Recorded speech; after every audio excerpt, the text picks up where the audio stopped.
yesterday we built this team on stream, and I talked about I'm actually going to be playing in Portland Regionals, so I need a team, and I wanted to build a team that was either my gut team or a meta team. And what I think I kind of did with this one was I think I went with my gut in that I do think that Sand is good and that Tyranitar Lycanroc can be very good. But I also like low-key, I'm not a Dozo guy. So whatever the Dozo's doing in this team, it's probably being injected by a false representation of how good I perceive Dozo to be, because Dozo is more of a meta Pokemon. And so I feel like this is my take on what could be meta, but I don't know if this is actually my take. And so, after yesterday's stream, I thought about it all day, right? And I'm like, what is a THATSAplusONE team for Regulation C? What does that look like? And if I wanted to try to make it work, I want to use I think it's so important that you feature your plushie, right? Like I talked about it yesterday. I put up the whole image of the plushies and stuff like that all my favorite regionals plushies. I think it's so important for the mind game aspects. It's also just more fun to feature your plushie as like a major part of your team, because you get them to like over respect it or not respect it enough. I just remember when I started going to events and I started seeing people with plushies, I'm like, damn, that was freaking cool. And when they actually like pulled out a very unique plush and then actually used that unique Pokemon, I thought those were like by far and away the coolest people at the events. So I want to feature a team around the plush that I like the most, and I like this one. Look at this Garchomp. Look how cool this Garchomp plush is. It's like the coolest thing ever, and Garchomp's the coolest thing ever.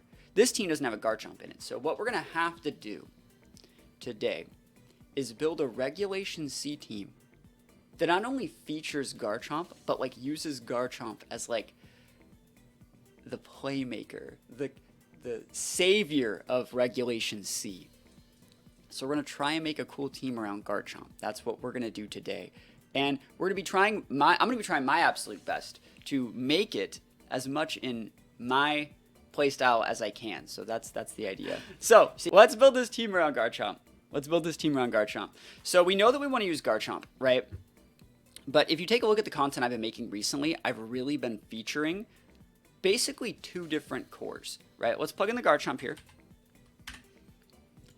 I've really been featuring Murkrow and Goldango. I still think Murkrow Goldango is very good. I still think that, like, even though this is like low-key a Series 1 team, I think it's still very, very good. And it's one of those things that I'm just comfortable with.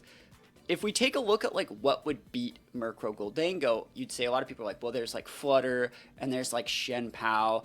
And like in reality, both those things don't beat Goldango if you just Terastallize back into Steel, right? So you don't get O-Code, which means you trade way better into them than they do into you. And for example, if I used my Goldango to take out your Flutter, then you don't have a check for my Chomp anymore. Same thing goes for the Shen Pao. You see how that all kind of works together? So even, the Goldango goes down next turn, but then the Chomp comes out and then they're like, oh, fuck, So it's like, and what does Goldango struggle with? Things like Arcanine? Well, that's why we have a Garchomp, Goldango struggles with like Ting Lu. 90% of the time they end up having to kind of Terastallize away into a different type to avoid other mons that are on the team.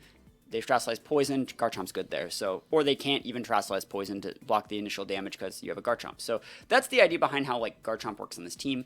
The other core that I've really just been a fan of is Mouseape. Right? I really think that Mouseape is probably like the best just standalone core in the game right now. Other than like Murkrow Goldango, these two are very good. And the things that beat both of them differ, right? So for example, like you could lead Flutter Mane into both these, but you have to Shadow Ball the Goldango, which can Terastallize away. And you have to Dazzling Gleam the Annihilate because you can redirect the Shadow Ball, and Annihilate can just Terastallize away. So in both situations, the best mon for your team in this situation, which you almost are forced to bring, is still not good. We're definitely going to do a Specs Goldango here. I don't like setup Goldango. So I really, really like these, and I was sitting for the longest time on what this last mon could be. Also, Garchomp doesn't have like that good of synergy here. You can only really Earthquake next to Murkrow. It's not great, right? But then it came to me. I sat there just thinking. I'm like, I was waiting for my epiphany on what I could do to change this core. And I sat there for so long. Initially, the team that I was going to be trying this with was Pawmot.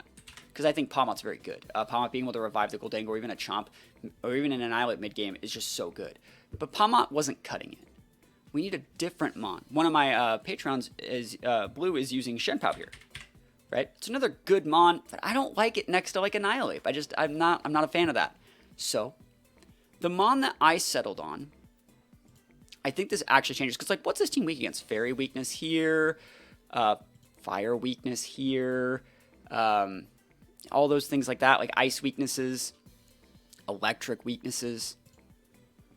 This is the Mon that solidifies the matchup, I think, and it's Glimmora. Because Glimmora already gives this team a hard time. And what better to check a Glimmora than a Glimmora? At the very least, we can just KO their Glimmora, let them set up their Toxic Spikes, and then bring in ours to remove it. I think by adding Glimmora to this team, it all comes together. Doesn't that just seem nice? Doesn't that just seem good and just so aggressive? This is probably like low-key, not good, but I feel that there's still so much more tech to find in this. For example, Glimmora gets Sludge Wave. And we compare that Sludge Wave next to this Goldango. We can also pair this Sludge Wave next to this Steel Terra Garchomp. And you're starting to see where stuff comes together. You definitely still use Toxic Debris. Yeah, you don't use. I don't like Corrosion. I don't like it. I like this. I think that's very nice. So I feel like that's very, very good. Sludge Wave's nice damage. You still have the access to like Power Gems, still have access to like Energy Balls or Earth Powers or even Mortal Spins if you want to be that guy. And I feel like this is where it gets so good. Because like another thing, I don't even know if I'm going to do it. I probably will go flying here because what's Glimmora weak against? Ground moves? Yeah, it's ground moves. So you compare that next to the Garchomp if you wanted. And then because you have Steel Garchomp, and you have Flying Glimmora, they don't know which one is terastallizing. Right? So I feel like there's definitely something there. And the correct answer is you don't have to terastallize either of them. But you can. So I feel like there's definitely something there. I also think like just Grass Terra Glimmora is really, really good. Right? So there's just so many different things you can do. We don't even know what items we want to run yet. But I do think there's definitely like something really almost good here. Glimmora also has like a great base speed. 86 is amazing. It's faster than Goldango, faster than things like Dragonites. It's really good. No Booster Engine Mon? Bro, there's not even a Paradox Mon in here. There's no Paradox Mons. There's no Ruin Mons. I don't like those Pokemon. And I don't want to be like I don't like legendaries, Andy, but I think that they're really, really one-dimensional, but in like the worst way. I think they're very good at doing the exact things that they can do, but everyone understands what Flutter Mane does. Everyone understands what Bundle does, what Hands does, all of them, right? They have literally zero sauce, right? They have literally zero sauce. You say, how do we deal with the late game Palafin? Palafin trades really badly into Annihilate, in my opinion. In my opinion, Palafin trades really badly into Annihilate. But then, I also don't think like Palafin's happy to fight Grass Glimmora. Have fun in the upcoming regionals. Looking forward to future Battle Tower, Stadium, Nuzlocke, etc. content. Thank you for the sub. Appreciate a whole year. Thank you, friend. Thank you. Hope we're having a great day. But yeah, I also don't think that like Palafin's like... So, I feel that people like to set up Palafin to like carry the game. But if we set up a bunch of situations where Palafin has to trade like cost ineffectively, at the worst, if we always have 2 checks for Palafin on the board and we force it to like wave crash one of them, we can trade 1-for-1 with the Palafin. Like if Palafin has to wave crash my Chomp and first of all I get to hit it before it does it, and then it takes all that recoil and then like a rough skin tick and it's dead, cool, that's I win, you know. If Palafin has to come in and get poisoned by a Glimmora spikes, and then I just mix in like protects, redirects, you still have to you know, hit that Chomp eventually, you're gonna lose the Palafin, right? Is it like a perfect check saying I have this move to beat Palafin and XYZ? No. But it's a situation where, like, you could totally go your Palafin, but, like, I'm probably going to be fine. That's just the idea I'm looking at here. Because my idea would be go Murkrow Goldango into, like, Palafin leads.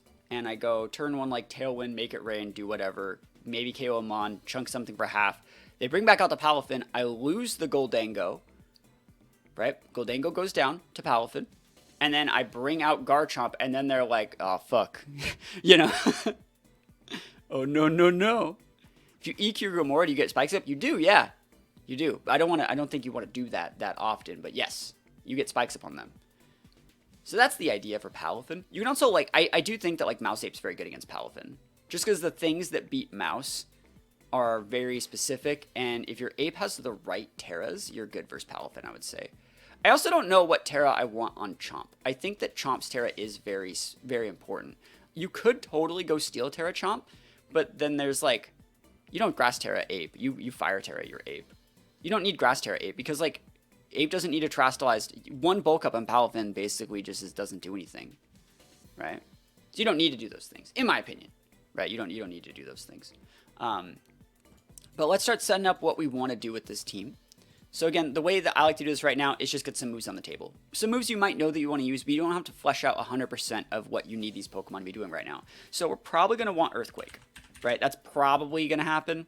I don't know, because, like, we're not going to be flying on, like, any of these things probably, but I feel like Earthquake's still good. Although, if you're not using Earthquake, we're using Garchomp, I feel, you know? So I'm going to put the Earthquake here, because it's so good coming out back out after Murkrow. It's just so good. We're going to put Rock Slide here as well. And I don't know if I want to run, like, a Scarf Chomp. I don't know if I want to run, like, a Lum, Life Orb. I don't know yet. So we're just going to have these two moves, and that's going to be it. For Murkrow, though, we want Tailwind. And I also think another thing that we could do, someone asked, like, earlier what we do against Palafin. It's a big reason we're actually using Murkrow over Talonflame. I really thought about using Talonflame here, and I was like, I could totally go Talonflame. Talonflame's good. I don't really like Talonflame into Palafin. It's just not my jam. I feel like Murkrow, if I were to go Murkrow Goldango, and like I said, I get the first turn KO on maybe one of their Mons, and they swap out their Palafin, they lose one or protect. But either way, Murkrow's going to be, it's going to be Murkrow and Goldango, and we're going to have a Goldango at -1. You have to come out and go into my Goldango slot with your Palafin. You just have to. That's just how that goes. And so in doing so, you're ignoring the Murkrow, which means when I go for, like, a Brave Bird, it's going to put you, after your Wave Crash, within range for a Sucker Punch. And if you're not full speed, I outspeed you in Sucker Punch. So Murkrow at that point checks Goldango. But if I had Talonflame, you would just Jet Punch my Talonflame. Right? So I feel that Murkrow it slides under the radar just a little bit easier in that Palafin matchup as well. So that's why I like Murkrow. We definitely want Haze. Haze is going to be very important to be able to haze away Intimidates to our Chomp, but also to our Goldango slot. So I like that a lot. We're definitely going to want Tailwind here.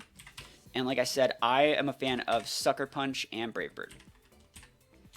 If I could type. All right. And we're going to go into the Goldango. We're definitely going to want Make It Rain. So Make It Rain's here. Shadow Ball's here. I'm probably going to make this a spec set. I'll just tell you right now. And I'm a big fan of Power Gem over Thunderbolt. I like Power Gem. It'll let you hit Arcanine, let you hit Dragonite, let you hit Shampoo. It lets you hit a lot of things on the swap. And so I like Power Gem a lot. I know a lot of people would rather use Thunderbolt here. I'm just a fan of Power Gem. So I would probably use the set like this. We could also, like, low-key make this into Thunderbolt if we wanted to. So let's just sit on it for now. Mouse Hold. Mouse Hold's so good. Definitely going to have the Protect. Definitely have the Friend Guard. And definitely going to have the Follow Me. You always want to try to have Protect onto your Follow Me Mon so you can, you know, go into, like, doubling up their effectiveness, making sure we elongate the presence of them using Follow Me into future turns, as well as, like, elongating their presence on the board to make it so they can use their Friend Guard for longer. So Friend Guard's going to be very good here. We're also going to want the Beat Up to enable the Ape. And that's all we're going to have for now. We don't know what we want this last move to be yet, because there's 3 or 4 things it could be. Annihilate, pretty easy set. We know we're going to want Protect on this thing. We know we're going to want Bulk Up. We know that we're going to want Drain Punch. And we're going to want Rage Fist. Cool. And then we're going to leave the rest for what we do next. So Gamora's a weird one. I want the Sludge Wave so I can actually lead Goldango. Goldango gets Dazzling Gleam. You say I don't have fairy coverage. Okay, what do I need fairy coverage for? It's a good it's a good question. Like, it's a good question. What do I need fairy coverage for? See, because like fairy coverage only comes into play if I'm weak to something that is incredibly weak to fairy. For example, I don't need fairy coverage to beat something like a Chi-Yu who takes neutral damage from fairy. I could also just power gem that. I don't need fairy coverage to beat Dragonite because realistically Dragonite... So, a thing about Dazzling Gleam. First of all, it's a spread move, so it's not going to be that strong. And one of the reasons why I use power gem is because it's super effective against niche types, as well as like 4 times super effective against a lot of Pokemon like Talonflame, which would normally give us a lot of problems. But let's just throw in a Dazzling Gleam here. It's an 80 base power damage move that's spread. So a super effective one of these would be a base 160 before being spread. Make It Rain's a 120, which after your stab goes to 180, right? So that's 20 base power stronger than even the best version of this move. So we don't always need that coverage if the coverage, even at its best, is still weaker than options that we already have. Now, for example, if Hydreigon was everywhere, maybe, because that's a mon that takes 4 times super effective, but then in reality, Hydreigon's just going to Terrastalize away anyways. So, most 4 times weakness Pokemon in this format Terrastalize away to lose that 4 times weakness, so it's just not as viable. But I would say Make It Rain is just the better option in almost every single situation. You don't always need that fairy coverage, because like, there's not really a situation where Dazzling Gleam is better than Make It Rain. And very, very rarely. Because, like, even against, like, Shempows, for example, you just Make It Rain those things. So, back to the Skolmora. I do like the Sludge Wave. And I'm going to be Steel Terra probably than Goldango, so I can pair it very well with there. You also can go Steel Terra Ape, but I don't know if I want to do that yet. I think Fire Terra Ape's just a little bit better. But Steel Terra Ape is actually, like, super saucy.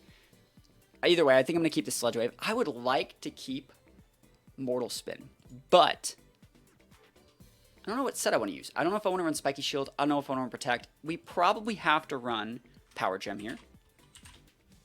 And then I'd really like to run Energy Ball.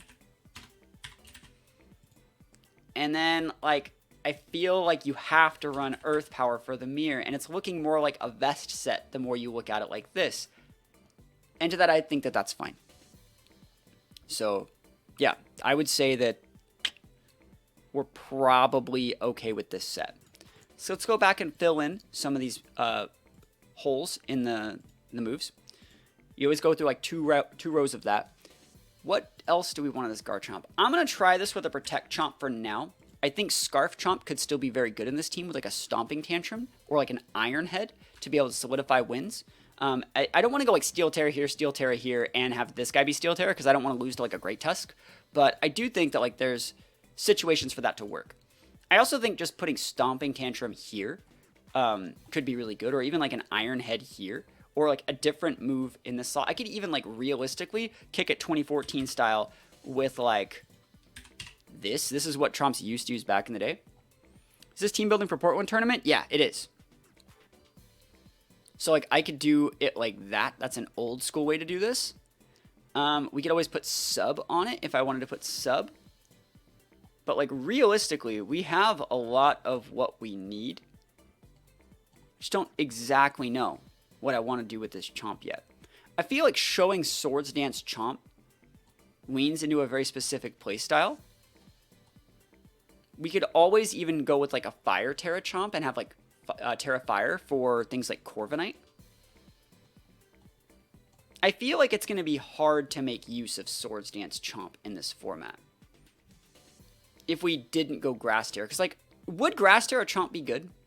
Think about it. Let's think about like the value of... The only situation which I would like Grass Terra Chomp is against Amoonguss. And Amoonguss is a big jerk. Like, Amoonguss gives Chomp a really hard time, and we can simply ignore what Amoonguss does by going Lum here, right? Lum here would stop Amoonguss in its tracks. At least give us one turn, you know? I think like 2 EQs plus like a teammate chip into the Amoonguss would be enough to make it fine.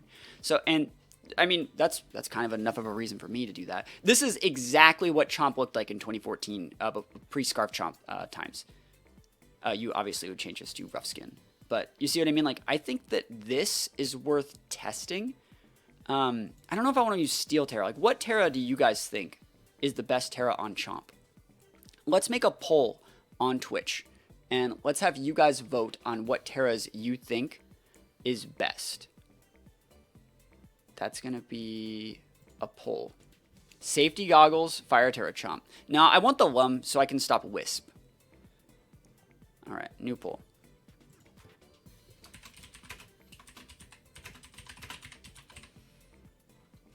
All right, best Terra for Chomp. Here we go. We have Ground as an option. We'll have Steel. We'll have Steel. We'll have Fire. We'll have Grass. Is there any other Terra that you guys think we could add? You could definitely still use Sludge Bomb, but I want to condition them in the team preview to over-respect that option. Like, what I would do with this team is probably go Murkrow Goldango game 1, Mouse Ape game 2, game 3, Glamora next to Goldango, or Goldango next to Garchomp for a game 3. Flying could be decent for the mirror. I feel like you get the same bang for your buck by going Grass there. Did yesterday's teams not cut it? No, I think that, like, yesterday's team was fine. I just wanted to see what happens if I use Chomp. If you goes Grass Terra, you don't need the Lum Berry. Yeah, so we haven't made the poll yet. But, like, is there any other Terra, like, I'm not thinking of here? Don't need Ghost. You don't need Water. No, that's fine. Water's too deep. All right. Poll's up. So, you guys can vote in the poll.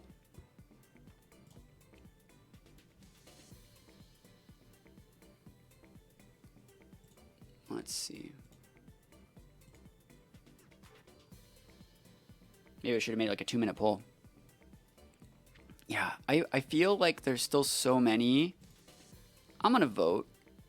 Because everyone's saying Ground, but like I don't think that Ground is the sauce here. Because you also, very similar to like the Fire Terra, you don't want to make yourself weak to Palafin. That would have been the value of going something like Grass.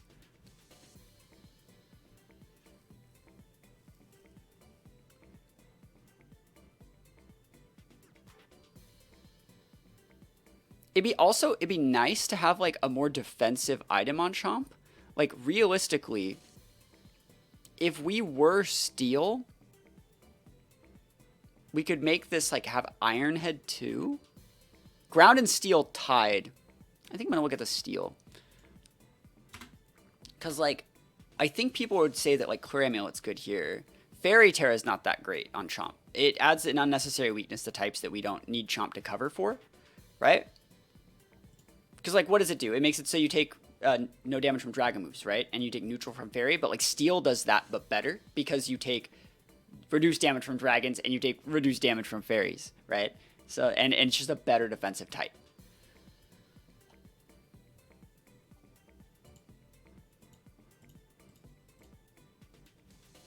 We also, realistically, don't have a Sash used anywhere yet.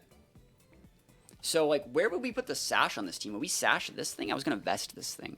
But, like, Sash Glamora sounds so chunky, right? You don't Sash the Murkrow. And I feel like not using your Sash is, like, literally throwing. And the Goggles also have to go in the Mousehold. So, like, what if we went...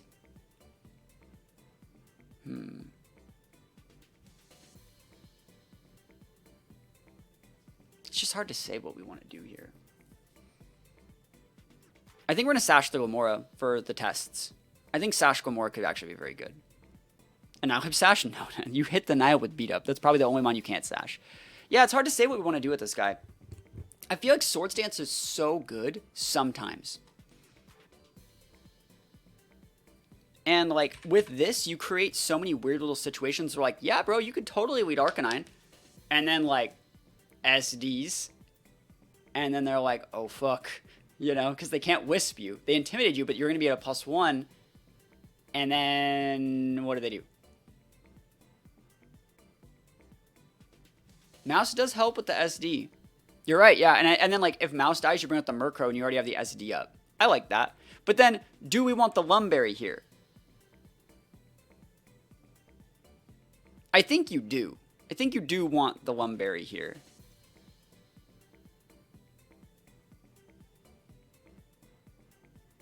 So let's just leave it like that. Murkrow's moveset was complete. We're going to try this moveset. You don't orbit, because Garchomp's going to be actually like really important for elongating the game. If we're not going to use... If we're going to use a Sash here... See, I don't think you need the Clear Amulet because we have Swords Dance. And Swords Dance gives a +2, which means if it takes you 2 Intimidates to equal 1 Swords Dance, that's 2 turns of play from your opponent versus 1. So that's still a +1 for you.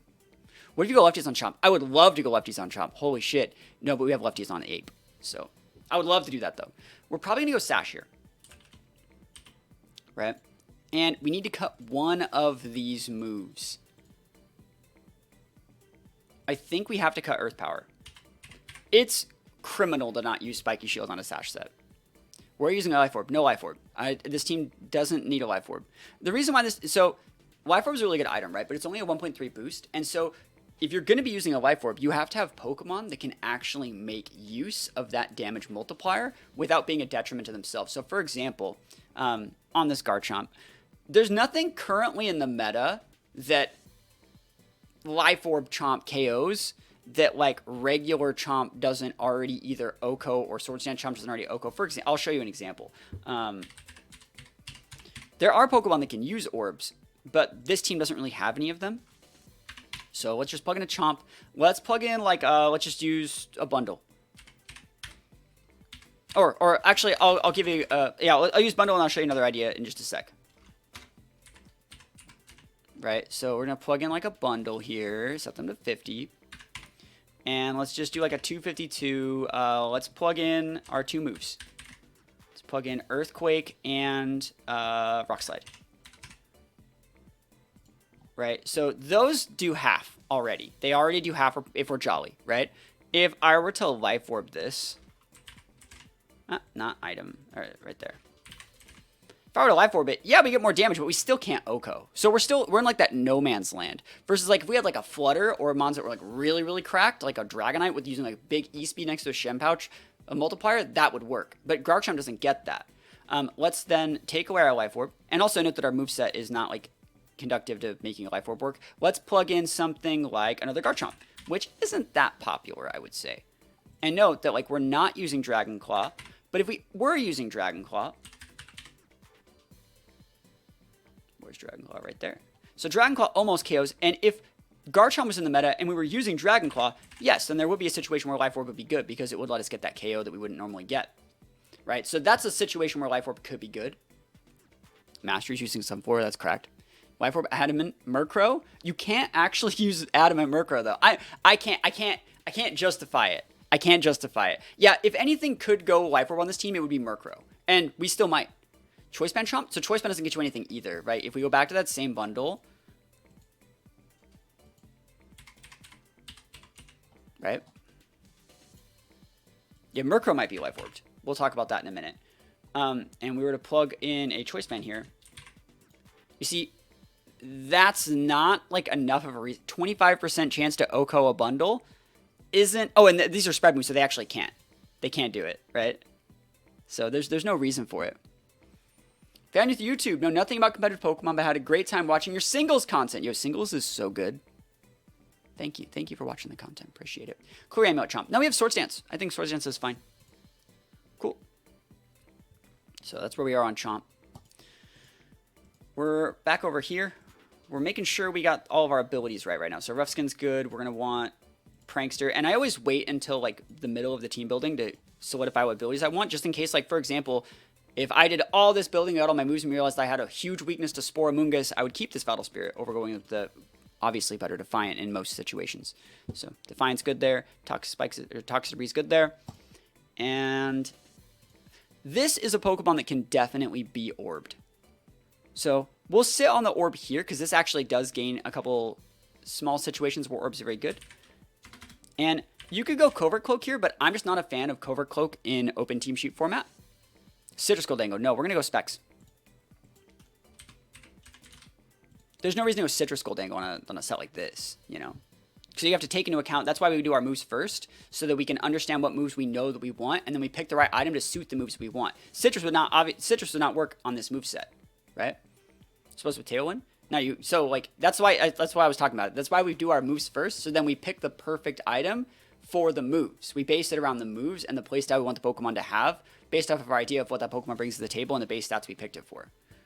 So specs without Trick, you don't need Trick. Trick's good, but like another thing about Trick as well is because we're tricking here. And yes, we can trick the Glamora, but you also have to think about the potential for side trick. And like I like Trick Goldango when I have a Flutter Mane or a Chi-Yu on the team.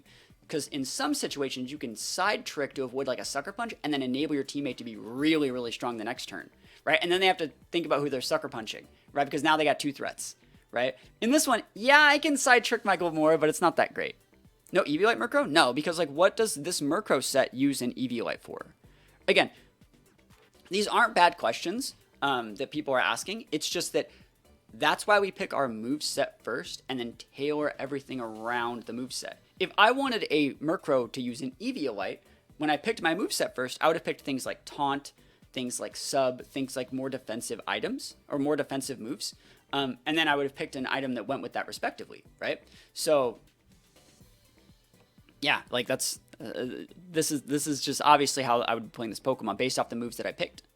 I like all these attempts to reinvent the meta beyond Series 1 Chomp. Regulation C answer equals just use Chomp. I don't think that Chomp's like amazing in Regulation C. I just want to run it because I have this plushie. That's literally it.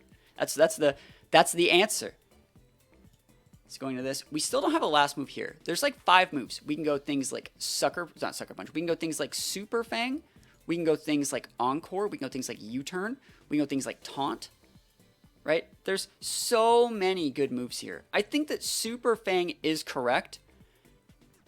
Feint is also an amazing move here. It's an absolutely amazing move here. It's not as good in open team sheet. Taunt's been nice for you. I feel like Taunt is good, but I'm going to go Super Fang for this testing session.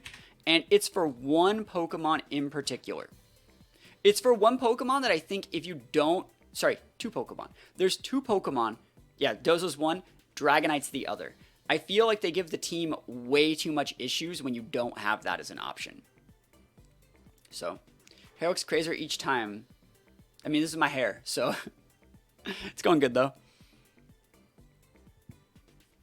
But let's see. So this is that, and we got this over here. So let's make sure we got our items here. Lum, Life Orb, Choice Specs, Safety Goggles, obviously. Leftovers. And Sash. So now that we have all these, we can finally start getting Terras maybe sorted out. I'm going to try Steel Chomp. We want to double dip our Dark, I think. I think I like the double dip Dark, but on this set, we're going to have to go Ghost. The reason why is because normally you can either go double dip Dark Covert Cloak or you can go Life Orb with Ghost Terra to be able to force them into overcommitting. Because like, let's say, this is going to sound really weird. If I were to lead Murkrow and something, and you were to lead Iron Hands, or like a Raichu, or you're getting where I'm going, a Salazzle, the things that have Fake Out. If I force you to waste your first turn of the game Fake Outing my Murkrow that you cannot Fake Out because I Terrastalize, I get my move off, and then I KO you, you took one of your turns and one of your Mons. The way this team's tempo works is the fact that you lost a Mon, it's gonna, and I got up a Tailwind, I'm gonna probably be able to close the game out before Tailwind's over now. Because now not only am I still, my Goldango or Garchomp or whatever my teammate is actually doing well, it's not threatened. I also have Murkrow now enabled by Tailwind, and now I have 2 sweepers with Speed Control. Which means I'm going to go double into you. Even if you protect, that's fine. Next turn, I double into you. I either get 1, maybe 2 KOs that next turn. Now you're left on maybe 1 or 2 Pokemon with still 1 turn left of Tailwind, and Murkrow's still not threatened yet. So that's like the flow chart behind why forcing them to overcommit and waste their turn into a Fake Out is very, very good. And that is easier to do in like an open team sheet format where you can just show them that you don't have a Covert Cloak and force them to overcommit into a Terra. So that's the idea behind that. If it works, it works. If it doesn't, it doesn't. But like planning these things out and like potentially setting them up beforehand is very important. I'm gonna take a sip of my coffee. I still have like a full cup of coffee. I haven't even had it yet. But yeah, I do like the Steel Terra Chomp. I think it's very good for those late game situations. I think Protect Chomp's just really good too. Helping Hand Mousehole, yeah, it just doesn't work on this team. So what do you guys think so far? Do you guys like these little team building sessions, by the way?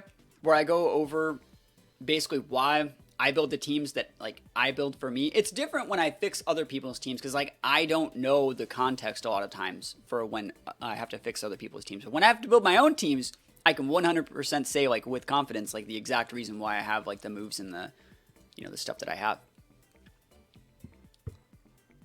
Very insightful. All right, happy to hear it.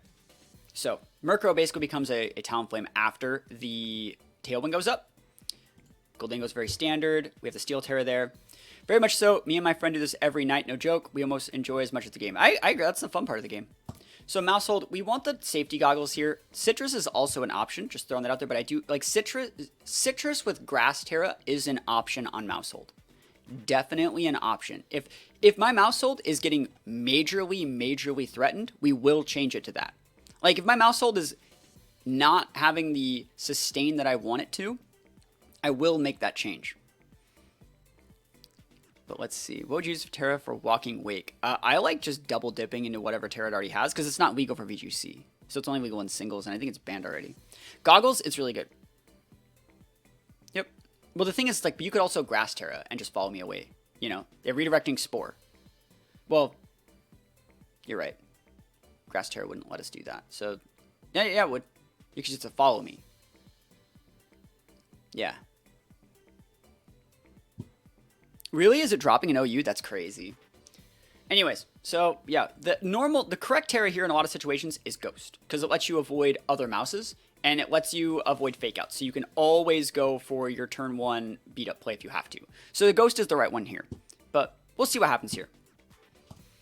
Ape, you can go 2 Terras. You can go Steel or you can go Fire.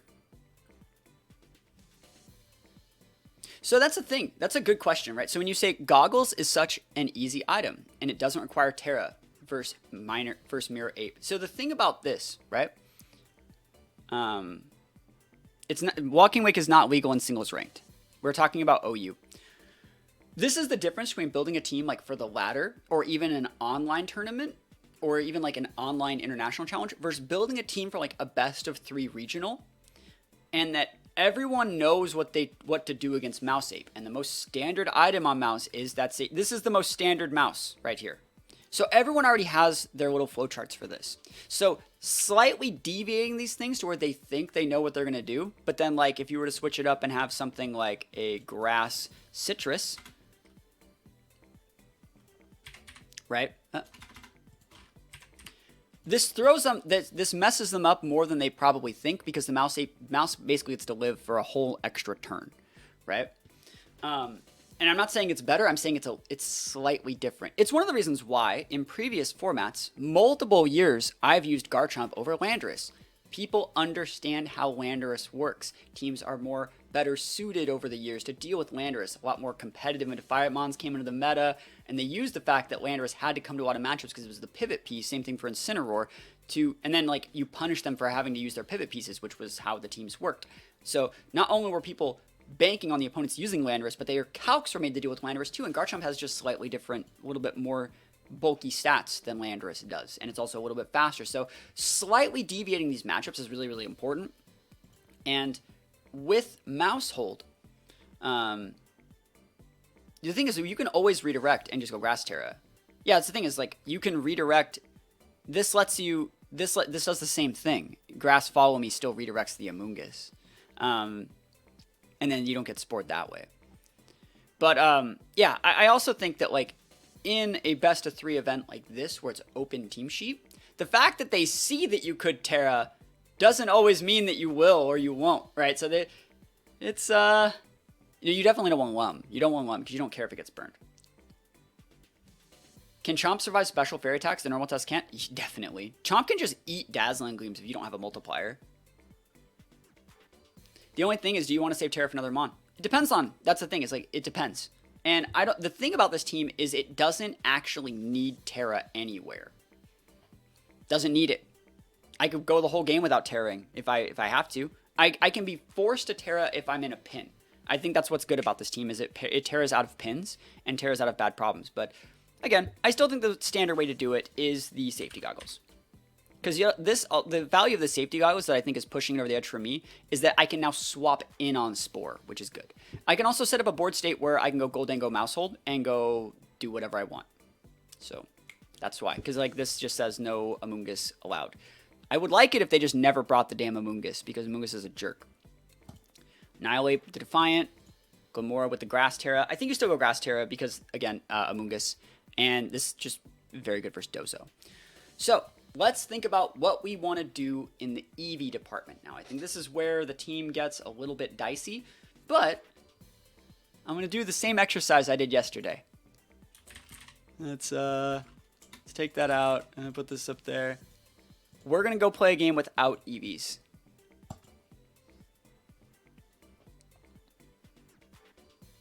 Oh, yeah, I forgot. I have to add one EV to all of my mons.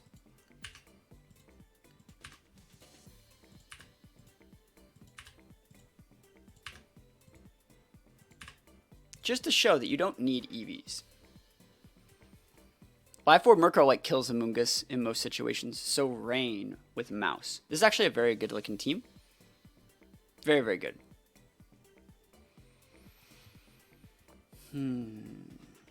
Against Rain, it can be very problematic knowing that we don't have EVs. But I'm not going to play it like we don't have EVs. I'm just going to play it the way that I think it should be played. I think there's a good shot that they want to open up Rain here.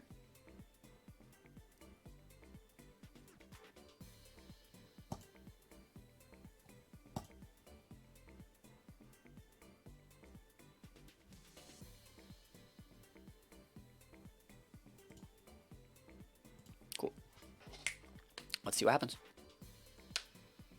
The Dirge. The Dirge. Okay.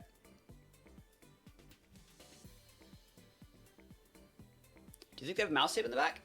They shouldn't have Mouse Save in the back because it would be very cost ineffective for them to be beat up after losing Mons. So that means we don't have to respect that.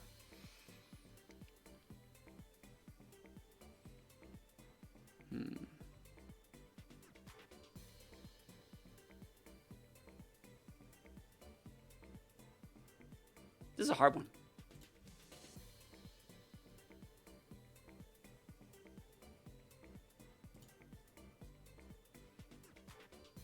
Okay. Nice. Cool. See, they tried to go for a cheese play. It did not work.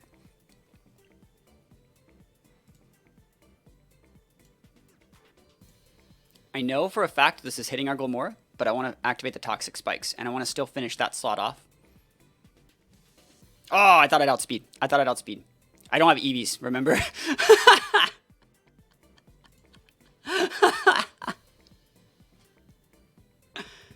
I think Garchomp's good. Oh, man. If I had EVs, bro.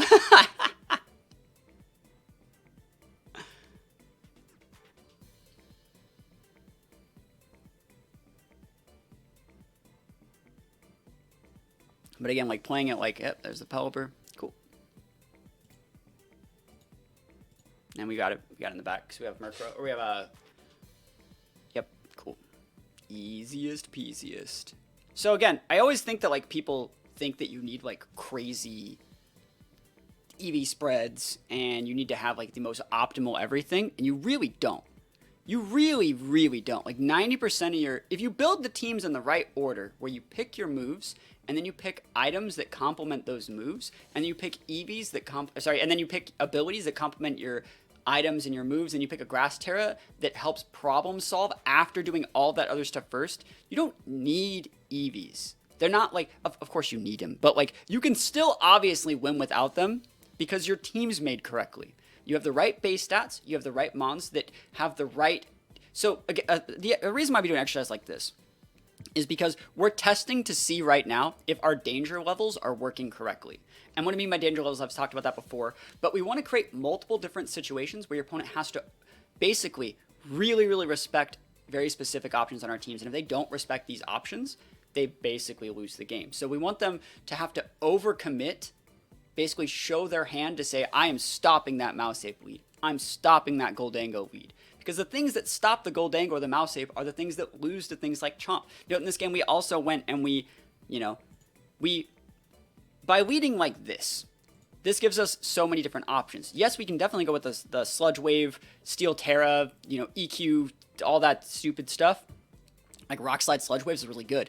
But also what we can do is play defensive. The danger level here is that in most situations, this Glimmora is heavily threatening that Skeletor unless it Terras, right? And the most common set for Glimmora is something like Grass Terra AV. So we're using that fact as a bluff to say your opponent, you better respect this, you better respect this. If you don't, you lose the game. They respected it. I punished them for it by getting an SD, which means I could check the Goldango next turn. And then they went for a weird play anyways, but Make Rain wouldn't have done that much to Chomp anyways. And then we just win.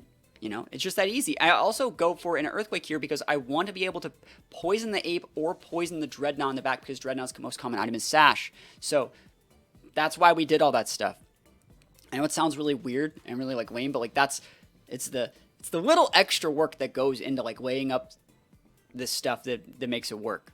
So it's just showing that our danger levels work correctly. And the whole flowchart there was to lose the Glimmora, bring out the Murkrow, apply the Tailwind to be able to match the speed tiers of the Dreadnought if Dreadnought ended up being a problem. So that was why it all worked. So now we can start working on EVs.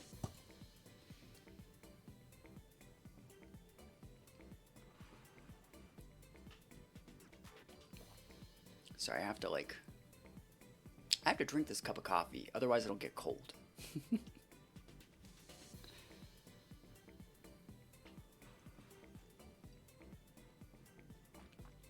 Yeah, I think Glimmora is a good Pokemon, but like another thing is like I think that having Glimmora as a check, another Pokemon that we could have definitely used here is Amoonguss, but I think Amoonguss is a step backwards. I think it's too reactive. What was that weird switcheroo play they did? They tried to go Torch Song, get the Throat Spray boost, and then trick their specs onto their Dirge. That's what they tried to do. And it didn't work because they already used I didn't let them use their item. That was lucky, but like they couldn't have done anything else. Yep, I speed up the pins by 1 turn. So let's go here. What is the EV spread that we want on Garchomp? It's such a weird scenario to where I don't think I'm going to have to care about Chi-Yu. And I think I'm making the executive decision. Because like we're looking at the Chomp here, right? We're going to Chomp. And you'd obviously look at like Chi-Yu as something that you would want to outspeed. Chi-Yu has like a base 100 speed. If we go take a look at speed tiers, what do we want Chomp to outspeed with its base 1 and 2, which is a great number, by the way? What do we want Garchomp to outspeed? There's nothing wrong with clicking the 252 Jolly Chomp buttons. Chomp being able to outspeed Sandy Shocks would be good. Do I think I'm going to see Sandy Shocks? No.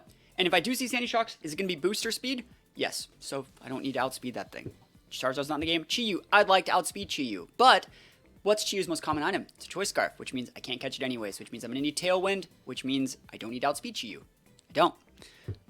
Palafin, base 100. Am I going to see it? Yeah. Is it going to be full speed? No. Don't need to care. Same thing goes for Salamence. Same thing goes... You're seeing where we're going here. Volk might be nice to outspeed. Are they full speed? No. Hydreigons don't exist. Haxoruses don't exist. Arcanines. Are they going to be full speed? Yes. Mimikyus. Are they going to be full speed? Yes. Do I need to outspeed them? No. Why do I not need to outspeed them? They use Will-O-Wisp. I have a Lumberry. So I can keep going further down into things that I know that I need to outspeed. Tinkaton. Am I going to see it? Probably not. Is it going to be full speed? No. Keep on going down the list.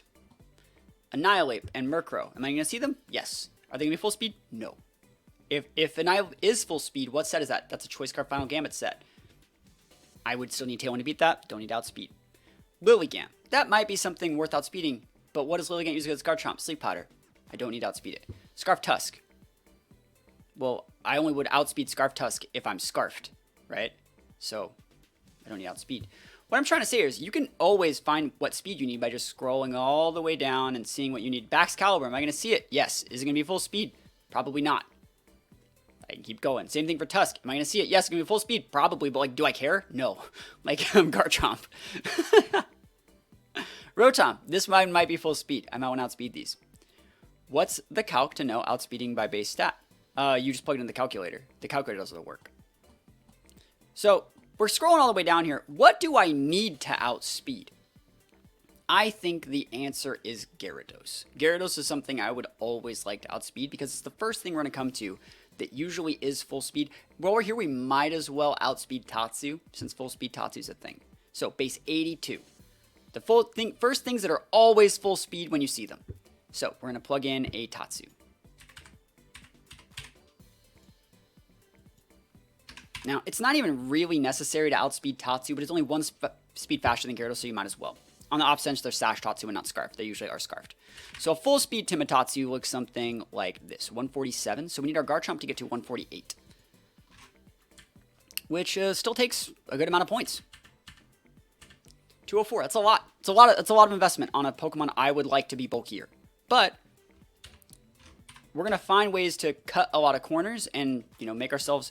For example, in doing this, we get to be Adamant Chomp, which is a huge boost to this Pokemon's power. And then from there, we can just go with like a 44. We might be able to find situations where we put like 20 in here, but I think this is just a little bit bulkier. I want to also make sure that this Chomp at +2 outspeeds base 100s at +1. It does, definitely. So what threshold do we still outspeed at +2? 110s, we're still outspeeding. 126, that's Talonflame. We still outspeed Talonflame at +1. So if they were like a way to get a +1 on their Talonflame, we'd still outspeed it. So like this also would outspeed like low-key like Masquerada. There's a Masquerada like 124 or something. But you see what I mean? Like if they were to be like Scarf Masquerada, Tailwind Chomp would still outspeed that from this calc. You don't have to, so you can know base stats, but like you also could just know what their actual stats are. See, because they're all tied to what actual stats are. The base stats just translate into what their stats work at level 50 and what they work at level 100, and EVs work differently in different levels. So I'm going to try this. I think it's fine. Cool. And this can definitely be tweaked. We don't need this much attack. We can totally take points out of attack and put it into like bulk. And I think that like the key to winning this matchup is actually going to make a Chomp that's like really sticky. There's one calc that I want to do though, and that's going to be Flutter. So let's just do a Specs Flutter and give it Dazzle, Razzle, Dazzle. So that KOs our Chomp. Our Chomp right now is 44-4. That still KOs if we don't Terra. If we were to have Friend Guard,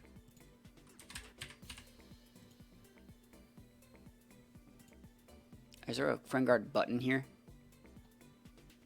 I wish there was. There's a freaking, there it is. We don't die if we have the Friend Guard on the board.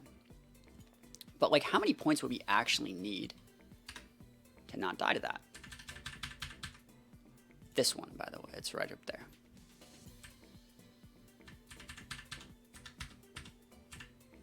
$132 is a lot.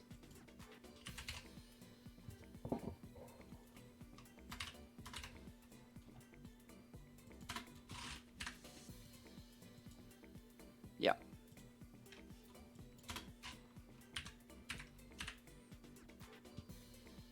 Why 4 in defense, not 52 in HP? Why 4 and 4 in defense, not 52 in HP? Because Garchomp has a bloated HP stat. And we're actually putting respective points into this. This is the most effective way to block this exactly. What do you think of Greninja no U or UU? I heard about it. I'm not a big Greninja guy, so like I don't care about that Pokemon. So 188 is the current attack stat we have right now. I just want to show you guys something because we're adamant.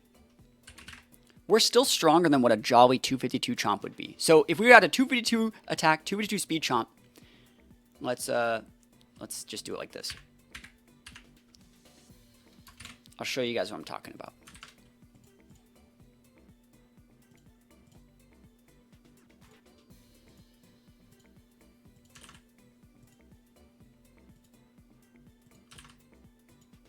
So you could run this Chomp here, which is what most people would run, or you could run this Chomp. this Chomp still technically functions in the same speed tier as this Chomp. It has the correct item, correct Terra to be able to cut that speed and still function at the exact same level, while still functioning as well as it needs to in a Tailwind. So for everything, all things considered, these two Chomps have the exact same speed because they function at the same level. This Chomp that I made has more attack than this Chomp, while also being incredibly bulky on the Spadef side, right? So against things like Flutters, against things like Chi-Yus, even though they're not going to be a problem, against things like bundles. Let's plug a bundle in here.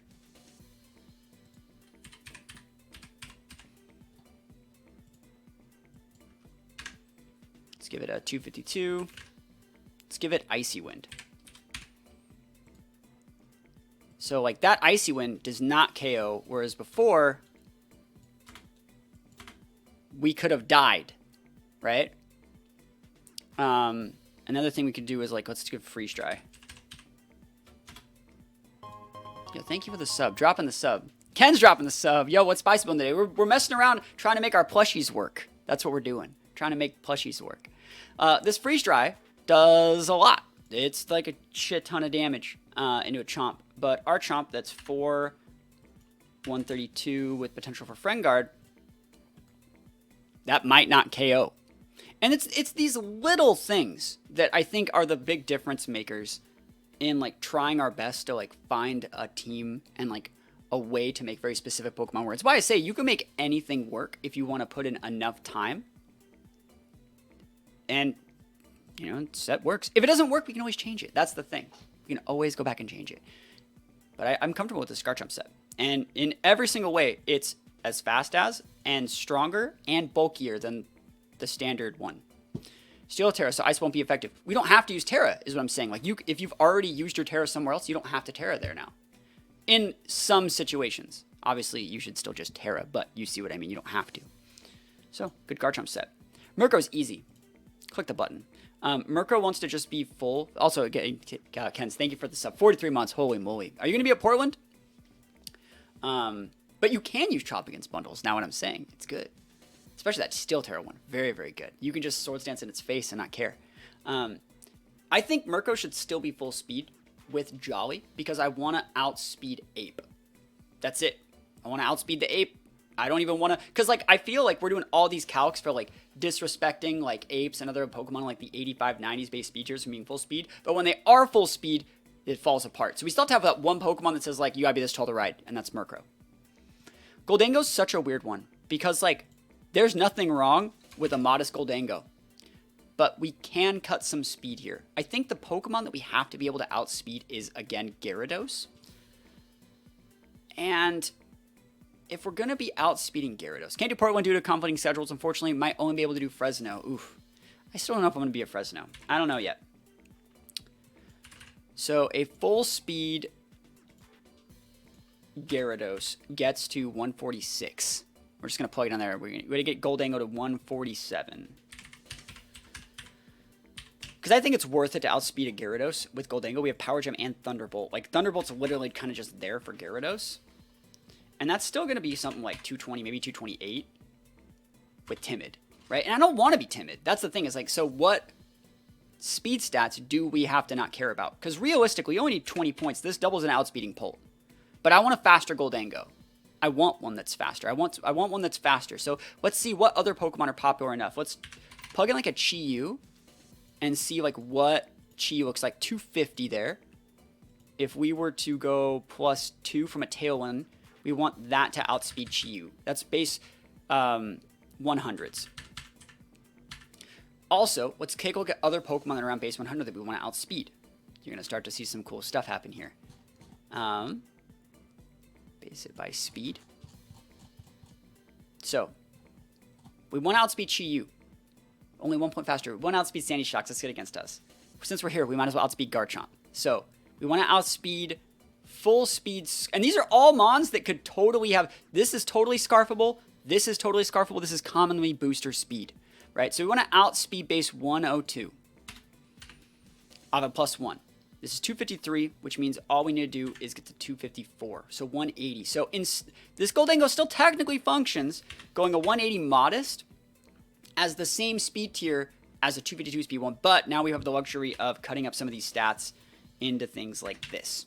It's just a lot bulkier than it normally would be, while still technically functioning at like relatively the same speed tier. What we could also even do is do one more tick to be able to speed creep people that are speed creeping by 1 point as well. So I would go with this for this tournament. Mouse Hold's another really weird one. I want to be able to beat up before I get wisped. It's a weird scenario, but I want to be able to beat up before I get wisped or hit by an Arcanine. I think it's actually really important. Oh, this guy was supposed to be Steel. Terra Fire for Goldango? No. So let's take a look at some Mousehold calcs. I don't like going that much speed in Mouse if I can help it. So let's see how much I actually even want to do.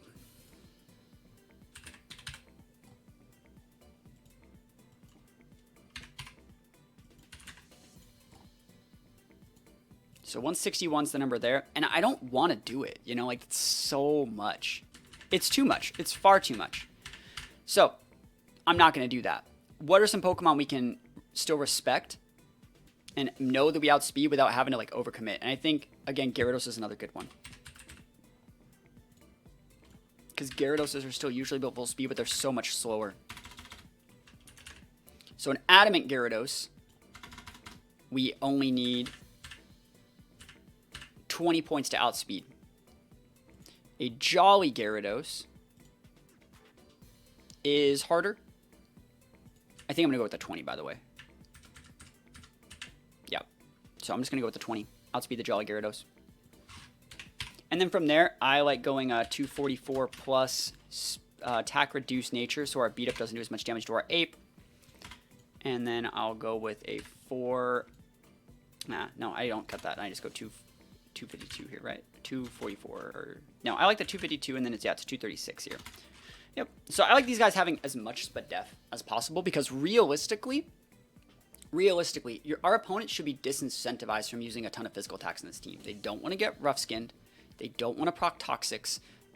We have 2 ghosts. So it's like throwing fighting attacks and a lot of physical attacks into this team are probably not the right way to do it. Also, we have Ghost Terra.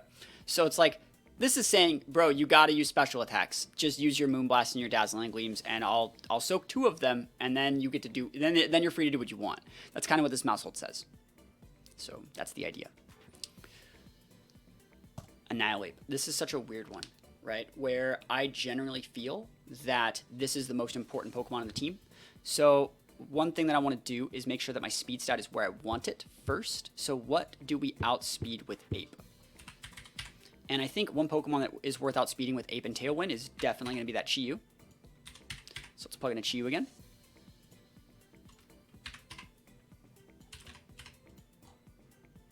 Talking about Choice Scarf Chi-Yu. 250. So if we were to go like this, we do not outspeed that yet. So I think that that's very important to outspeed. 124. It's a lot of investment. It's a lot. I feel like if you don't respect the Chi-Yu here, we will lose. But it's so much investment. We have no Icy Winds, no other ways. Like, this is just a weird number, you know? And an Alp doesn't need to outspeed, like, Chomp. And it doesn't need to outspeed Sandy Shocks or Chomp, in my opinion. Maybe I should. I can make it 127.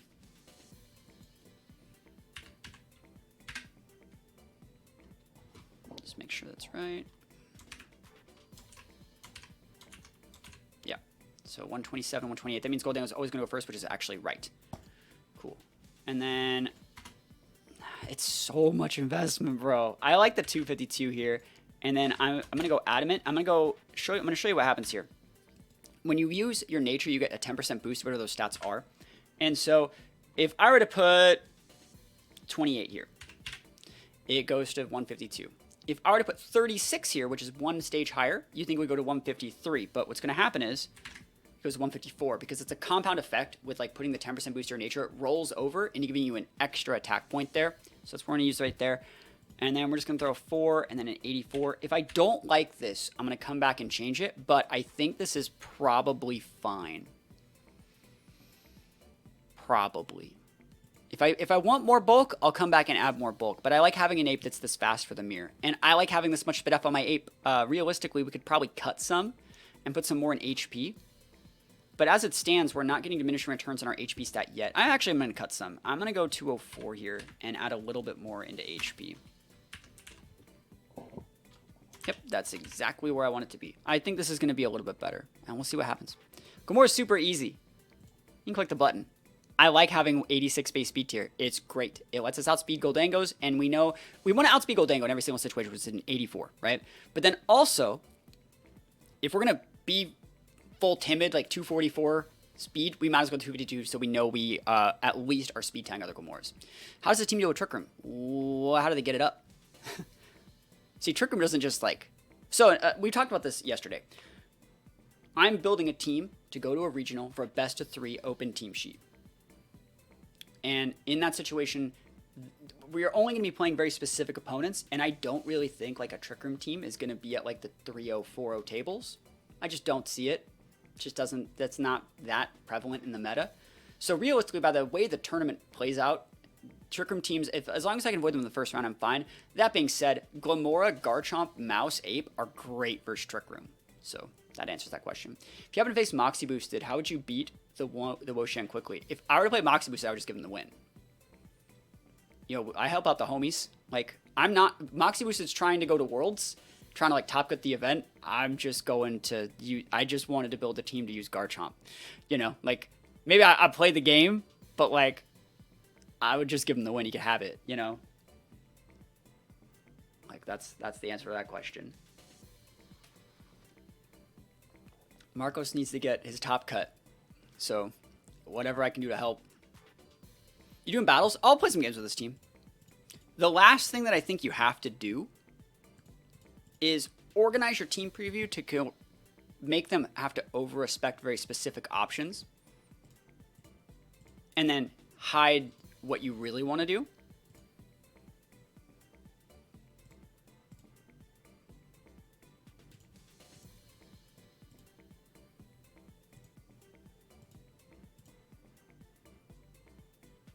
Probably a good way of doing it. All right, let's go play some games. And again, I feel that a lot of people think you have to win the test games. You don't. You don't have to win the test games. The whole point of these test games is to understand where you're over-committing, understand where you could be committing a little bit harder, and just generally understanding different matchups. So for example, team like this. I know I just made a fresh little like fake account, so it doesn't really matter that we're playing this team, but this sort of team would not exist in like a round 2 or round 3 at like the higher tables that are regional. It just wouldn't. It's not consistent enough, especially like they're probably not going to share team sheets, so it doesn't matter. So let's see how this goes. What do we want to leave versus this?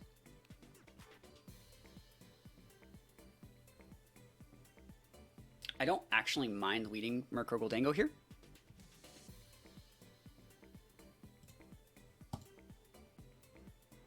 Murkrow Goldango is good. We could also like look. Oh, they did. Wow. Okay, let's take a look at it.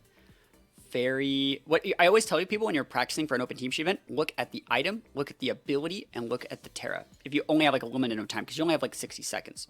Covert Cloak, Slow King, Regenerator, Water Terra, so we can punish that. Tinglu, AV Tinglu with Dark Terra. Okay. Scovillain, Moody Fire with Protect, Abomasnow, Icy Rock. We can one shot that, so we definitely want to pin that. This guy has Pollen Puff and Sleep Powder on the Vivillon, so I think Murkrow Goldango is very good against that. And then I'm gonna try Glamora Garchomp at the back. All right, so they're gonna try their best to not die here. I don't know if like I can stop them, but I don't think there's an issue with like Brave Birding that. And I can just Shadow Ball it, and then next turn I can go Brave Bird, bring up Garchomp. If they want to go Water Terra, they still might die. They have a Covert Cloak, not a Citrus. So this is what a lot of people don't understand about Murkrow, is that like, Murkrow's not weak. You know, that's the thing. It's like people are like, they're going to go Tailwind. It's like, I have literally no reason to do that. And so like when people look at the Goldango Murkrow matchup, they're like, oh fuck, that Murkrow is just like a freaking jerk, you know? Let's see what we want to do here. Scovillain has Giga Drain, Flamethrower, Protect, Rage Powder. So it has Rage Powder, but I don't care. We're going to double into those guys like this. There's no reason to go after the Scovillain. There's also no reason to, like, realistically go into, like... Yeah, this is completely fine, because we're just putting them within range for Earthquake. You can Renation if you want. Heavy Slam D's, please. Cool.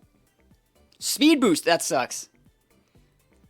Am I having these viewer teams at all this week? I kind of want to prepare for the regional. I know that sounds really selfish, but, like, I kind of want to use regional teams.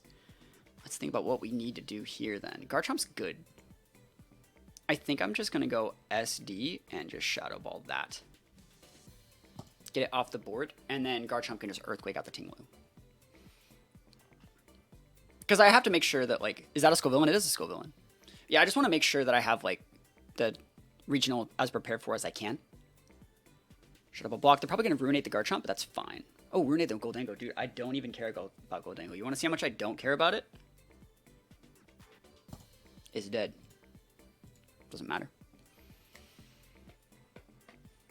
When's Portland? It's this weekend. Portland's this weekend. So I'm flying. I actually have a concert to go to Thursday night. I'm coming back. It's just like Twitch Rivals. I'm going to a concert, or I'm doing something, right? And then I'm going to be, like, gone. It's hard to explain. Like, I'm going to a concert, coming back, and then within, like, a couple hours, I go to the airport for, like, an overnight flight.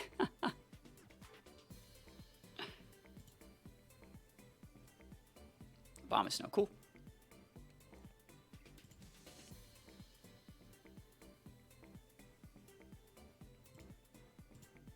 And we just win.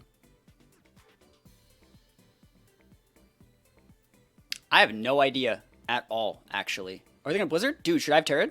I wasn't paying attention. It's my fault. Could they have Blizzarded? Yeah, they could have. It's fine. Doesn't really matter. The Garchomp would have probably fucking ate it, bro. Alright, we win.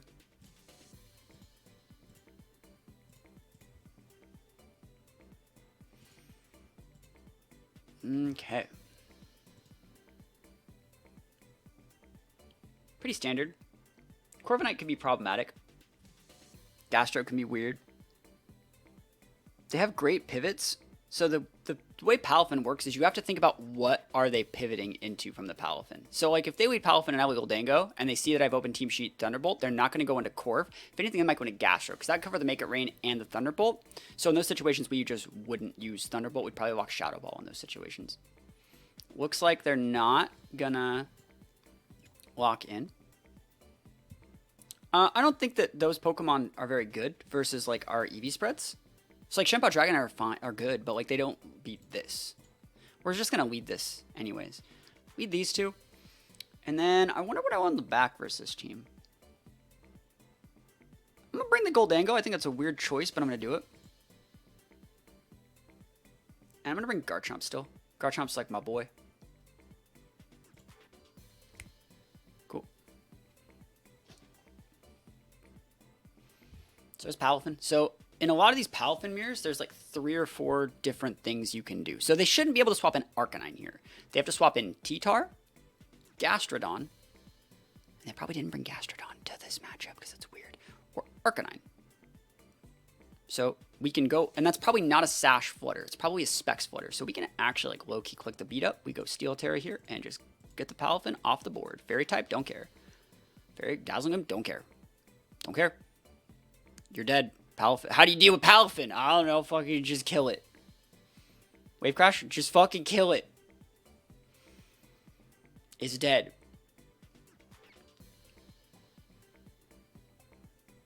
So they can still Decom again, but we're probably going to be fine. It depends on what this last the T-Tar. Okay, T-Tar's fine. Definitely go with a double protect here to get an extra leftovers tick on our Annihilate. Be able to potentially see if they're going to go like Flying Terror or something weird. Make them also potentially take damage onto the Flutter Mane to break potential Sash, even though we know that they're spexed. Rock Slide.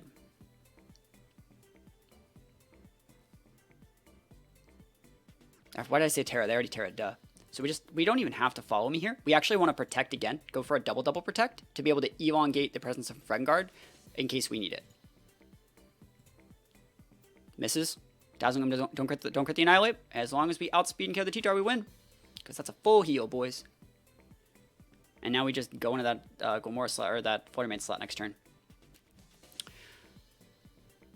I'm going to go Goldango here.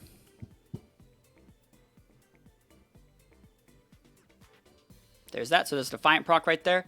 They can definitely go into this slot, and I think that that's fine. I'm going to go for a Protect play into like a... I'm going to go for the Make It Rain, because they have to just die there. It's fine. You can totally go after the Goldango slot. Like, I don't care. We just want to make a slot where like we can bring out the Garchomp.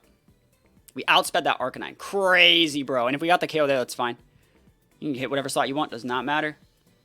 Easy. And the scoop. We take the wins.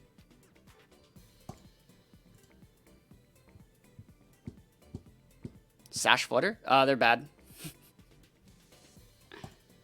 Yeah, I'm not a big fan of putting Sash on mons that get broken by your Sandstorm. Sometimes people do that. That works in closed team sheet, but not in open team sheet. So fake outs here. I don't dislike Goldango here. It's good. Goldango outspeeds all those things, and you can only have one Sash. So like we could definitely try Murkrow Goldango. If I would love to play best of 3 against something like this. I think that'd be a lot of fun. Because like Murkrow Goldango is really good, but so is like Mouseape. Mouseape's actually the skill matchup against this because you could go Mouseape, force the Tingle to go Poison Terror, and then bring out Garchomp at the back. Yes, I'm really happy that they share team sheets here. So that's a pretty cool looking set for that guy. And he has Grass Terra. Air Balloon Pult, don't care. Flutter Mane Sash. Sash Flutter. Perish. See, like it's a unique, very, very unique. I'm going to actually go Mouseape versus this. And I like Goldango still. Glamore is actually not bad. I'm going to go Garchomp though. Booster Hands. Holy shit, dude. Anger. The reason why we decided to go with this lead is because we have a Ghost in case they wanted to go Perish. But, like, I think this is just really fine. So, in this board state, they have Earthquake, Fissure, Heavy Slam, Throat Chop. Don't care. Dragonart's Draco Meteor, Phantom Force. I'm going to just use Protect. And go for a Bulk Up. If you want to Phantom Force me, that's fine. Because I can just go Redirection next turn. Draco's fine. Doesn't do anything. We were elongating the presence of Frengard. And they missed the Fissure. Wow, crazy. Can you believe it? They missed Fissure. Sometimes you have to play into that. So, in this exact situation, they are now useless. And I can just click Beat Up into this slot. And I could even realistically just go for like a Follow Me in here now. And just go for... I'll just get the Pult off the board. I'm gonna speed this game a lot. Phantom Force, yeah, block. Good play, good play, good play. Yeah, they're gonna miss that Fissure all day. You have to play into that. Like, these sort of teams that cannot play the game correctly. I want to pull it off the board. I want to speed the game up a lot in case they do hit that Fissure eventually. Yeet.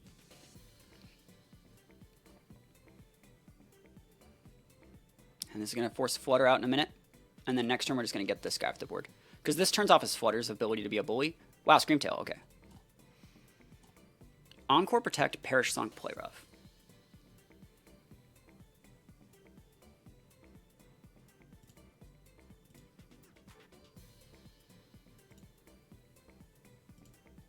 That's completely fine. They want to Encore.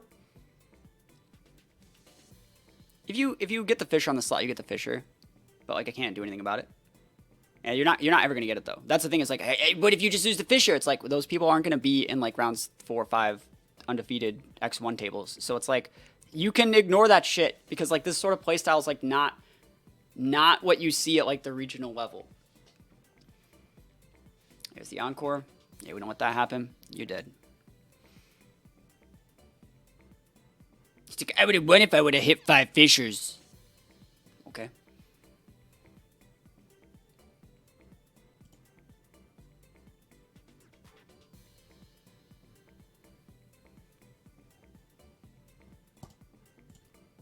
Good Protect.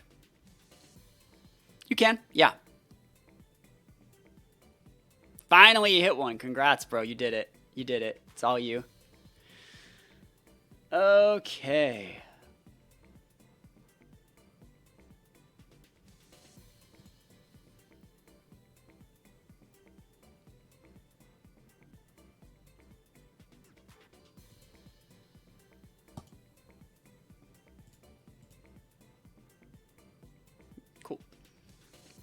what we actually want to do is wait out that last Fisher. Because you can still Fisher like here, right? And then like next turn I'll send out Chomp and just click Protect, and then you can't Fisher. He hits it, yeah.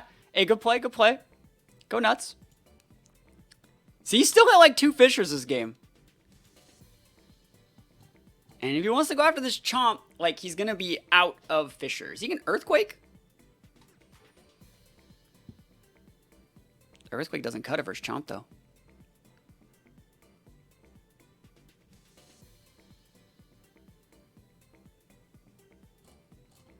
Good Terra. Oh, unlucky you. Sorry, buddy. Sorry. Sorry. Not sorry. Cool. Alright, cool balance. They should want to share team sheets, by the way. Their team's really standard, so...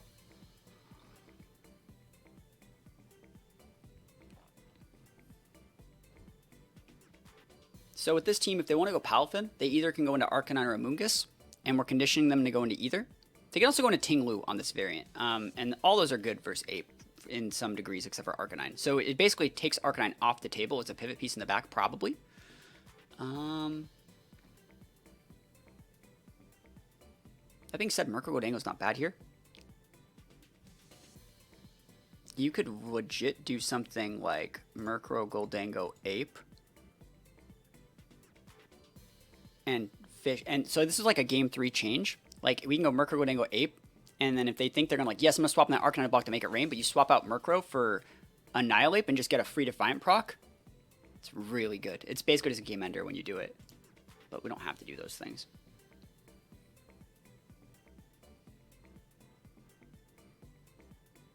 They're not gonna play standard, so we'll just do this.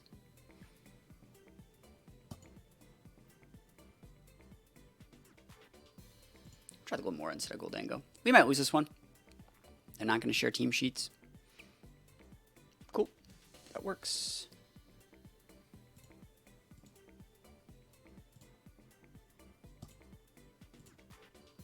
So the thing is, like, you have to swap in something. If you swap in your Tinglu, you're shooting your Flutter in the foot.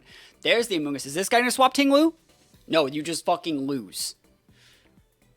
What changed your mind of the TDR team? Just using a different team. You don't have to win the first time. Oh, sub. Oh, look at this guy. Look at this. It's a distinguished gentleman. Yes. All right. Well, let's think about what we want to do here. We should one-shot that.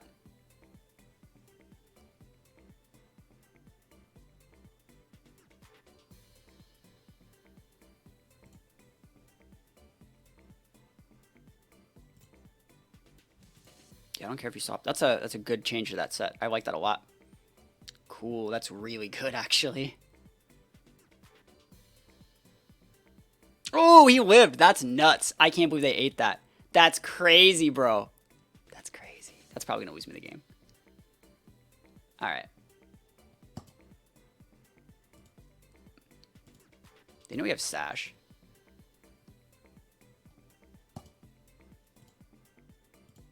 Yeah, Jump Punch is fine. I can't do anything about that. Pollen Puff? Can't do anything. Like, I can't stop it, so it's fine. Yep.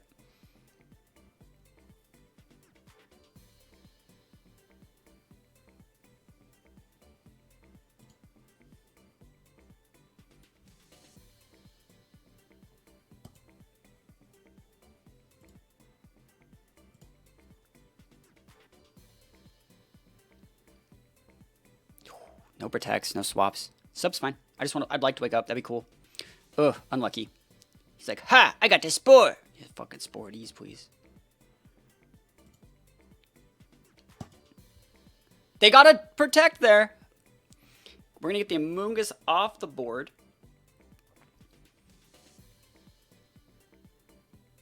So whatever comes out gets poisoned. So we just have to elongate the game from here, I think. Backs!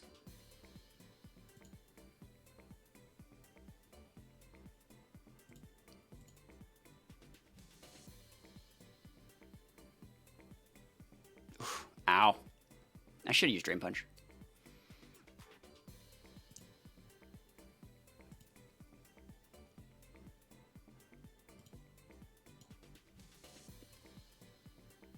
Doesn't KO because we're thick, boys. Thick boys. Back's going to tick out. No reason for Chomp to like stick on the board other than to elongate the ability for like split damage.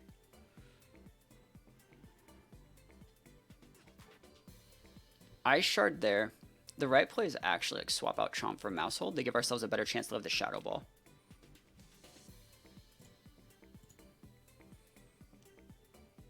Fairy Tale? There we go. Dazzling Gleam? Nada, bro. Bruh! Dude, we won that one.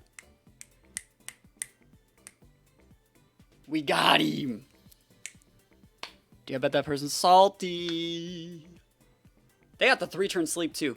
See, like, that's what I mean. So, like, you see all the little situations where we put ourselves in spots to win that, like, our EV spreads, like, and our moveset choices and our item choices, like, all came into account so well. And like I offered to share team sheets, you know, they could have seen the Lumberry Garchomp, you know. Not going to Portland. For sure, we bring this team to Fresno. Hey, cool. There's going to be a tournament this weekend in Sacramento if you're going to be going to the Sacramento tournament. But I'll check it out in a little bit. There's still, I wouldn't bring a team that you did well with at a tournament. I wouldn't bring a team that did well, like last week, to a tournament in June. Because we're going to have like 3 more regionals after this. So I'm just going to let you know, it probably won't hold up. You got to make so many tweaks, you know. I'll take a look at it right now. Flame Gyarados is good. I don't think you need EQ, but it makes sense on this team. Body press is okay. I like Taunt on Corv. I feel like Taunt, you can't just have just Taunt. Because you always need 2 Taunts to be able to taunt through things that have Mental Herbs. You always have to double up Taunts. Because, like, another thing is, if they know they lose to Taunt, they'll just bring something next to the Taunt user that checks Gyarados. But you have 2 things that have Taunt. The things that check Gyarados aren't always the same things that check Corviknight. So, for example, like, if you just had Taunt on Corviknight and not Gyarados, they'd be like, I'll bring Arcanine to beat that. And it's like, can't bring Arcanine to fight Gyarados, you know? Chomp's good. Booster Flutter into speed. Sash to you. Covert Cloak Amoonguss. That's cool. You don't see that one very often. That's a cool set. I like, you're wasting a little bit of HP here. And it looks like you have speed investment, which, like, I don't know if you want that, but, you know, it is what it is. Yeah, I like Gyarados a lot. But yeah, this game, like, we played this one really well. Definitely all worked out. So what do you guys think? What do you guys think of this team? Have I lost any games? I don't think I've lost any games.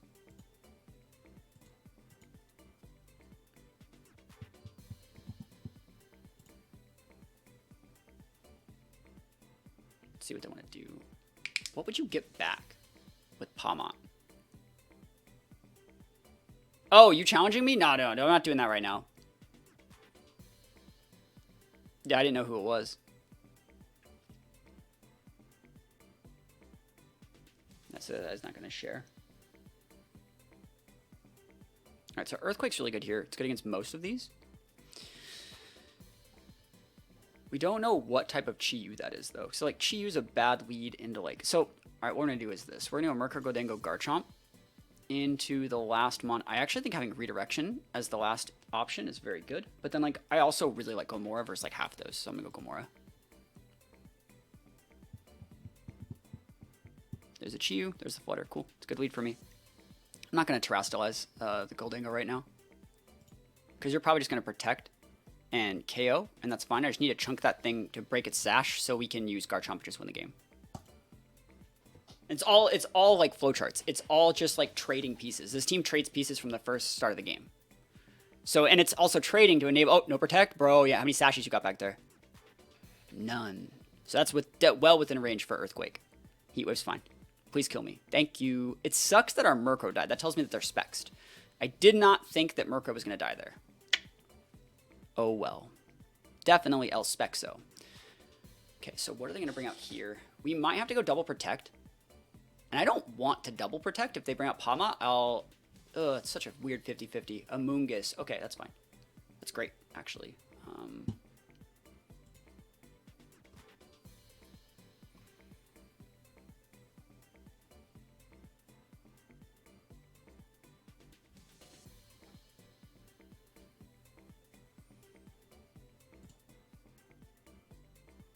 Amoonguss is dicey. See, because it's going to get the Spore off here. And then we don't die yet. And then next turn we can go Protect here. Sludge Wave? Dragonite, okay. Yeah, this is a weird one. We can always do this.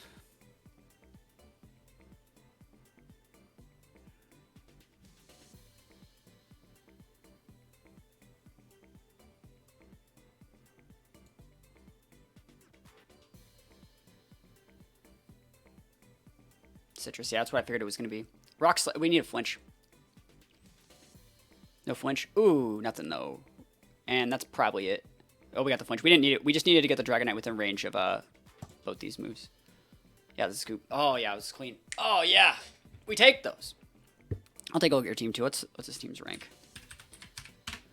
So we went 6-0, you know? Like, I feel... And one of the games we played without EVs, bro. Why Sludge Wave instead of Sludge Bomb? We have 2 Steel Terra mounts. We have Garchomp and Annihilate. So it's fucking sick. I'll check out this EVs. So Specs to you is good.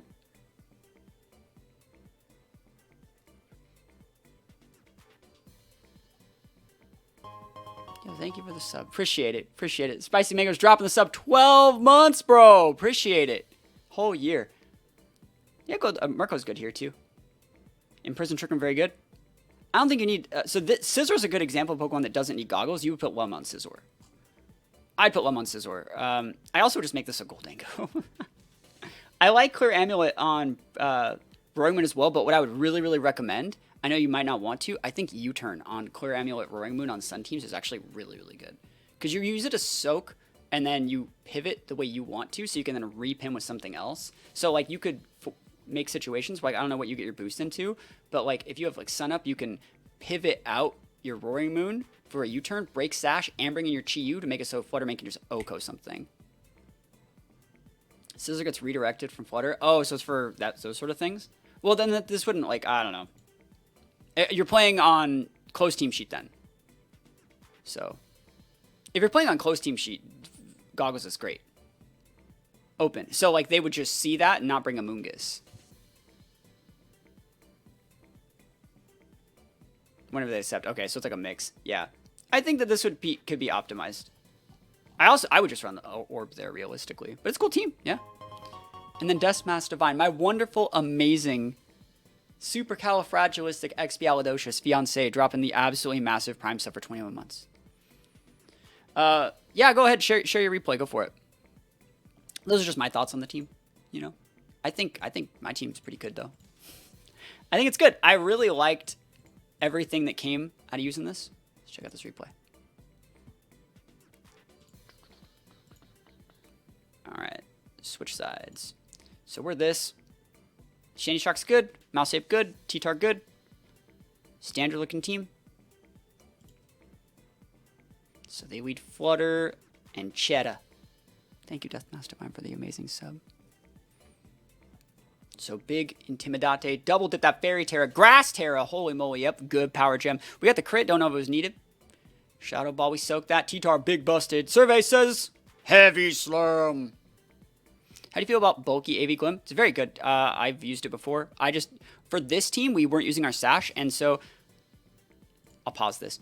If you're ever in a situation where you want a defensive item, a Citrus Berry, a Damage Reduction Berry, an Assault Vest, any sort of defensive item, and you're not using your Sash, you need to use your Sash because... You can get one shot at holding a Citrus Berry. You can get one shot at holding a Damage Reduction Berry. You can get one shot at holding a Assault Vest. But you can't get one shot at holding a Sash. So you always use the Sash, even if it's, like, not good. That's why things like Sash T-Tar and Sash Garchomp have been used over the years. Because, like, yeah, you could put those other defensive items on them. But, like, you need to use your Sash in that situation. There's very few situations where, like, you don't need a Sash. If, like, you'd rather use something like a Citrus on a Rotom or, like, a really bulky Mon. But that's, like, why Sash Hat still sees play. That's a generally bulky Pokemon, too. All right. T-Tar finally goes down. Better wait than never. Corviknight. Sandy Shocks. Oh, my gosh. Thunderbolt D-Gleam coming in hot. Survey says Gravity. Oh, my gosh. Gravity Power Gem. Are we spexed? EQ'd himself. Ah! That's funny. Yo's Path D's. Oh, and the Scoop. That was actually a good game. The Gravity Power Gem into the EQ self EQ Corviknight. That was funny. But yeah, I think this team is good, and it's a lot of fun. I would say, first of all, thank you to everyone that dropped subs today. Let me know what you guys think about the group coaching session. We're going to be doing more of these group coaching sessions. The first one's going to be on Wednesday. Links to it is going to be up on Patreon. And I always talk about this. I always have to like rebuild all of the Patreon every single month. But if you guys want me to help you fix your teams, like for example, the 2 people we just took a look at, I would plug their teams into Showdown and I would go over the changes and ask questions and be able to get that immediate one-on-one feedback in a voice call in a group setting to where I can explain why I would make these changes, bring everyone along, and basically bring everyone's bottom level up to a specific level of like understanding team building. So be there on Wednesday. Perfect. Yeah, we can take a better look at your team on Wednesday then. Like that's because I feel like there's a bunch of stuff that we could break down in that team that I think you would want to optimize to like get prepared to go to like an actual regional with it as opposed to just like another tournament. There's the team using the replay. I'll take a look at it real quick. The AV Tar, Specs Flutter. Love Power Gem, dude. Power Gem is such a good move. Sash as Fat Throw on T-Tars. That's cheeky, especially like you want to definitely change this Terra to something else. But Hypnosis Lumina Crash, good. I love Sub on that Pokemon. Yeah, cool team. Nothing really wrong with it. There's things going to be optimized. What time on Wednesday? It's going to be at 11 a.m. PST, and then we're probably going to do one the week after that as well. And that one will probably be like a weekday evening. I'm thinking like maybe like a Monday or like a Tuesday at like 7 p.m. PST. So we'll do ones for the people that need like options to do stuff in the late afternoons and evenings as well. So yeah, think about checking out the Patreon for the group coaching. Think about checking out the Patreon for a bunch of other really cool rentals and stuff that are coming out that aren't posted really anywhere else. So that's pretty much it. And I'm going to be getting on out of here. Thank you guys for watching the stream. Hopefully you like this little stream. I don't know, man. Like, I don't know what I want to run at the tournament. I also don't have any of these Pokemon. I don't even have... I have a Goldango. I guess I could EV Reduce Berry it. But, like, I don't even have any of these things, man. So it's going to be hard.